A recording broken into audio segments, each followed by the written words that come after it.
नमस्कार, स्वागत है साहित्यिक झरोखा चैनल पर। आज हम करेंगे प्रेमचंद की प्रसिद्ध कहानी बड़े भाई साहब। तो आइए कहानी को पात्रों के माध्यम से समझने का प्रयास करते हैं।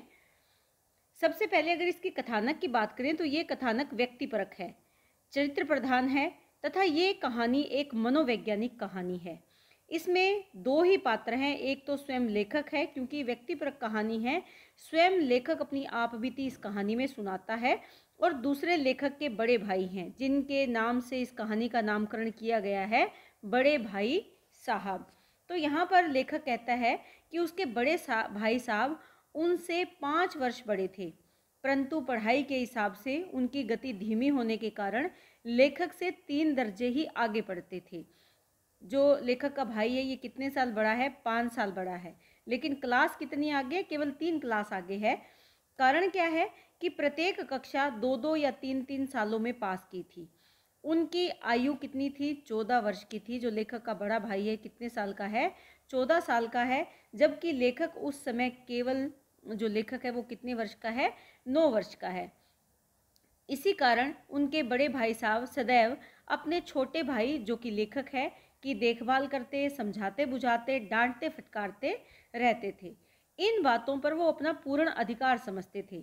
जब वे अपने इस अधिकार का प्रयोग करते थे तो फिर दिल खोलकर करते थे।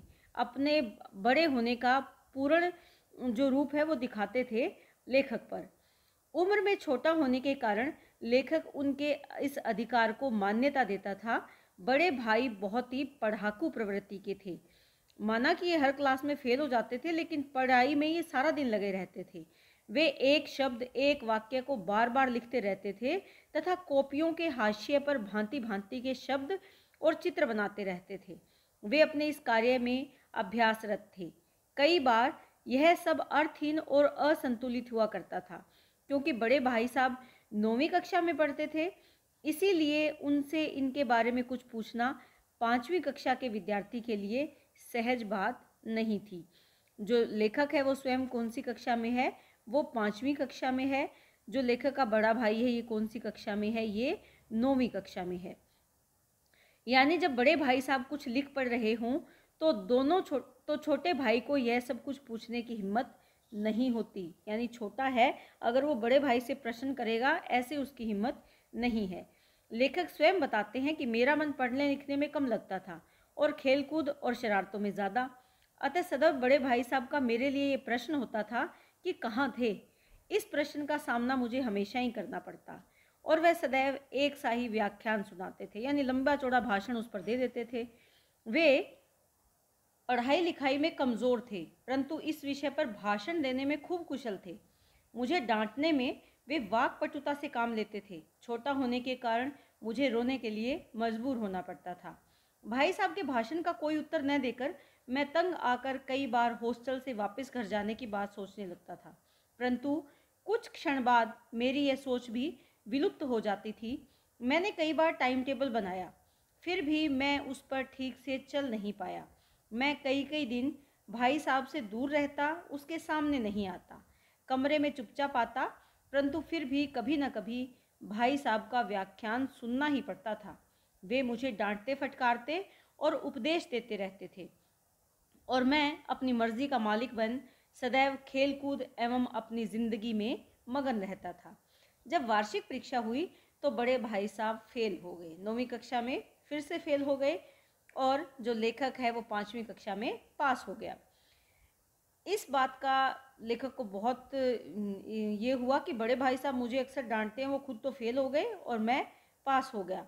और मेरे जी में आया, यानी लेखक बता रहा है कि मेरे जी में आया कि बड़े भाई साहब को आड़े हाथों लूं और बताऊं कि मैं लगातार खेलते रहने पर भी पास हो गया और आप लगातार पढ़ने पर भी फेल हो गई, परंतु मैं हिम्मत नहीं जुटा पाया। फिर भी मैं अपने व्यवहार से अपने मन की बात बड़े भाई साहब को जताता रहा। जब बड़े भाई साहब को इस व्यवहार का एहसास हुआ तो उन्होंने मुझे एक भाषण सुना दिया कि कक्षा में प्रथम आने के कारण मेरा दिमाग बिगड़ गया है। सिर्फ कक्षाएं पास कर लेना काफ़ी नहीं होता, बल्कि बुद्धि और व्यवहार भी ऊंचे दर्जे का होना चाहिए। बड़े भाई साहब ने रावण आदि का उदाहरण देकर मुझे खूब लताड़ा। फिर भी दोनों अपने अपने क्रम चलते रहे। अगले वर्ष परीक्षा में एक बार फिर मैं पास हो और बड़े भाई साहब फेल हो गए। अब दोनों भाइयों में मात्र एक ही कक्षा का अंतर रह गया था। मेरे मन में आया कि अगले वर्ष बड़े भाई फिर फेल हो जाएं और हम दोनों एक ही कक्षा में हो जाएं। परंतु न जाने क्यों मेरे मन में बड़े भाई के प्रति आदर का भाव उमड़ आया। मैं सोचने लगा कि वे मुझसे बड़े हैं, मेरे अच्छे के लिए मुझे डांटते हैं। अब पहले की तुलना में बड़े भाई साहब के प्रति व्यवहार में अंतर आने लगा। मैं भी बेफिक्र सा हो गया था, जो मन में आता करने लगता। और फिर एक दिन हॉस्टल से दूर मैं एक कनकौवा लूटने के लिए, कनकौवा क्या होता है, पतंग, लूटने के लिए दौड़ रहा था कि मेरा सामना किससे हो गया, बड़े भाई से हो गया। उन्होंने हमला करते हुए कहा, इन बाजारी लोंडों के साथ धेले के कनकौवे के लिए दौड़ते हुए तुम्हें शर्म नहीं आती? मुझसे एक दर्जा ही कम हो, इस बात की चिंता नहीं। और पता नहीं क्या क्या करते रहे। उनका अभिप्राय यह था कि वह बड़े हैं और छोटे को समझाने, लताड़ने और ख्याल रखने का उन्हें पूरा अधिकार है। उन्होंने अनेक उदाहरण देकर मुझे समझाया और मुझे गले लगाते हुए भावुकता से कहा, मैं कनकौवा उड़ाने को मना नहीं करता, मेरा भी जी ललचाता है, लेकिन क्या करूं, खुद बेराह चलूं तो तुम्हारी रक्षा कौन करे? यह कर्तव्य भी तो मेरे सिर है। यहाँ पर जो लेखक का बड़ा भाई है वो अपने मन की जो, क्योंकि कहानी मनोवैज्ञानिकता पर आधारित है, तो अपने मन की भावनाओं को अभिव्यक्त करता है।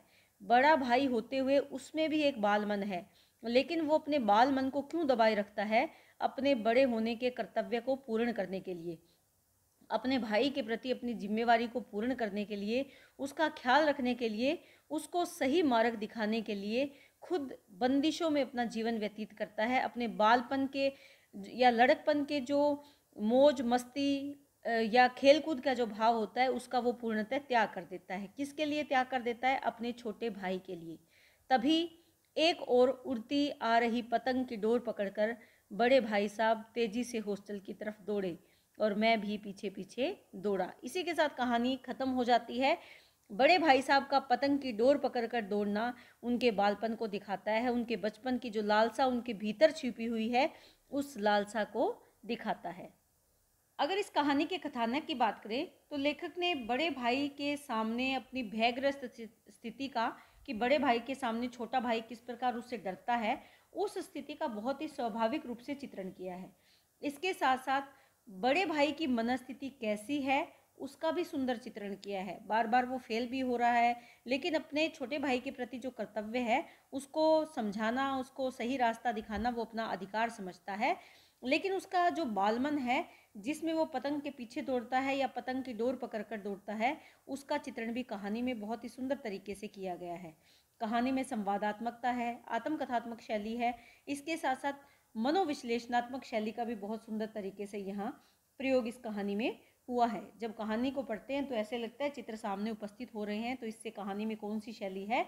चित्रात्मक शैली भी है। प्रसाद गुण है, वाक्य विन्यास बहुत सरल है, सुंदर है। इसके साथ अगर देखें तो भाषा सहज है, पात्रों के अनुकूल खड़ी बोली हिंदी है। तो ये एक बहुत ही सुंदर और छोटी सी कहानी है बड़े भाई साहब। उम्मीद करती हूँ कहानी आपको बहुत अच्छे से पसंद आई होगी और समझ में भी आई होगी। बहुत बहुत धन्यवाद।